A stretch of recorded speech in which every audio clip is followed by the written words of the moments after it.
नमः शिवाय। हर हर महादेव। क्या आपने कभी सोचा है कि माता सती ने अपने ही पिता राजा दक्ष के यज्ञ में अपने प्राणों का त्याग क्यों किया? आखिर ऐसा क्या हुआ कि भगवान शिव की अर्धांगिनी ने योगाग्नि में अपने शरीर का त्याग कर दिया? और कैसे यही घटना आगे चलकर शिव पार्वती के दिव्य मिलन का कारण बने? आज की इस कथा में हम विस्तार से जानेंगे सती, दक्ष, भगवान शिव और उस महान यज्ञ की पूरी कहानी। प्राचीन काल में ब्रह्मा जी के मानस पुत्र प्रजापति दक्ष अत्यंत शक्तिशाली और प्रतिष्ठित राजा थे। उनकी अनेक पुत्रियां थीं, जिनमें सबसे प्रिय थी देवी सती। बचपन से ही सती का मन भगवान शिव की भक्ति में लगा रहता था। वे शिव का ध्यान करती और मन ही मन उन्हें अपना पति मान चुकी थी। समय आने पर कठोर तपस्या और देवताओं की कृपा से उनका विवाह भगवान शिव के साथ हुआ। यद्यपि भगवान शिव त्रिदेवों में से एक हैं, फिर भी राजा दक्ष उन्हें कभी स्वीकार नहीं कर पाए। उन्हें लगता था कि शिव शमशान में रहने वाले, भस्म धारण करने वाले, सर्पों को आभूषण बनाने वाले और वैरागी हैं, इसलिए वे राज परिवार के योग्य नहीं हैं। दक्ष का यह अहंकार समय के साथ और बढ़ता गया। एक बार देवताओं की विशाल सभा आयोजित हुई। जब राजा दक्ष सभा में आए तो सभी देवता सम्मान में खड़े हो गए, लेकिन भगवान शिव अपने स्थान पर शांत भाव से बैठे रहे। वे किसी का अपमान नहीं कर रहे थे, बल्कि समभाव में स्थित थे।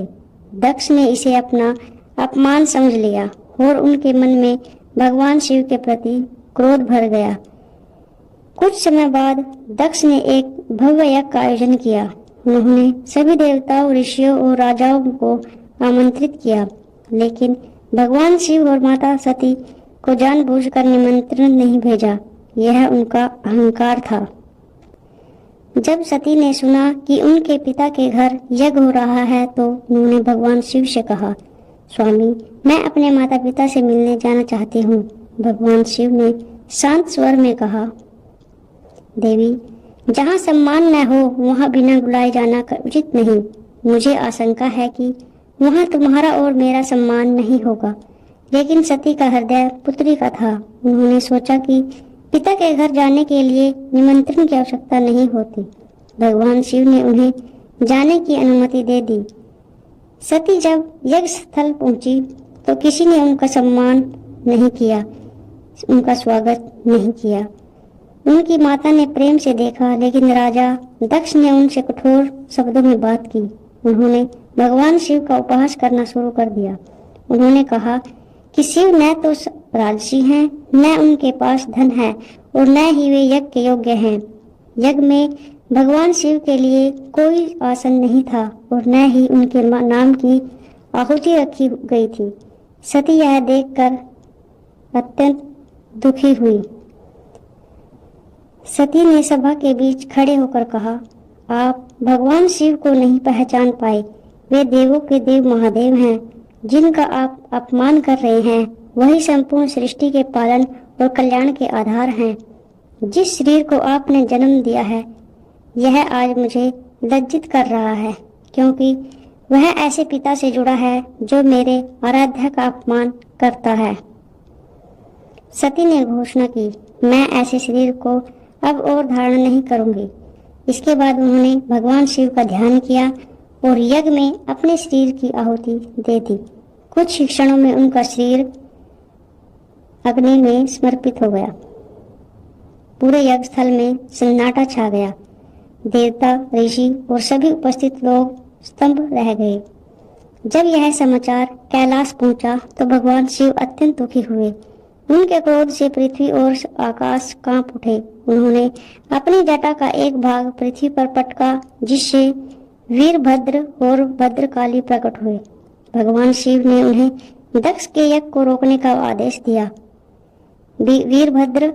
वीरभद्र और शिवगण यज्ञ स्थल पहुंचे।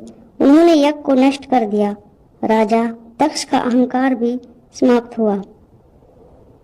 कथा के अनुसार वीरभद्र ने दक्ष का सिर अलग कर दिया। बाद में देवताओं के निवेदन पर भगवान शिव का क्रोध शांत हुआ। उन्होंने दक्ष को क्षमा कर दिया और बकरे का सिर लगाकर उन्हें पुनः जीवन प्रदान किया। दक्ष ने अपनी भूल स्वीकार की और भगवान शिव से क्षमा मांगी। सती ने अगले जन्म में हिमालय राज हिमवान और माता मैना के घर पार्वती के रूप में जन्म लिया। उन्होंने फिर से भगवान शिव को पति रूप में प्राप्त करने के लिए कठोर तपस्या की। अंततः भगवान शिव ने उनकी भक्ति स्वीकार की और शिव पार्वती का दिव्य विवाह हुआ। यह कथा हमें सिखाती है कि अहंकार मनुष्य के पतन का सबसे बड़ा कारण है। भगवान और संतों का अपमान कभी नहीं करना चाहिए।